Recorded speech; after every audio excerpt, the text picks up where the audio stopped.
ورحمة الله وبركاته. معاكم بوت كريبتو. النهاردة هنعرف ازاي ناخد المفتاح بتاع يعني المفتاح الجديد.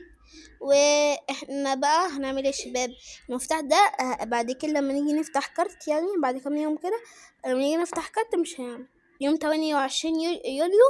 يوم 28 هندخل على يدخل المحفظة بقى وناخد. تمام يا شباب، يلا نبدأ. بسم الله.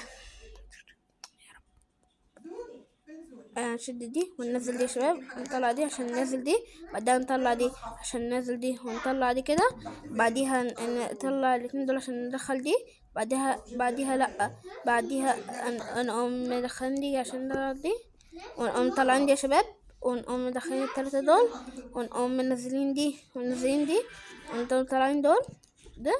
مبروك عليك المفتاح يا شباب، وكده مبروك عليك. واهم حاجة لازم يعني تتقن المرحلة، تتقن يعني اللي انا بقوله ده عشان تعرف بعديها ايه تعملها. يعني مش هتستنى ساعتين كاملين لو ما عملتهاش. ويلا لا، ثانية اقول لكم.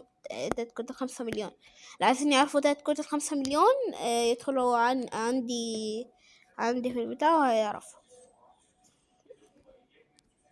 هقول لكم دلوقتي. خلاص يلا اقول لك. خلاص ادخل على اشترك في القناة، وبعديها ب17 دقيقة بعد لما تعمل كومنت هرد عليك بعديها ب17 دقيقة. يلا اعمل كومنت وهرد عليك بعديها ب17 دقيقة بالظبط.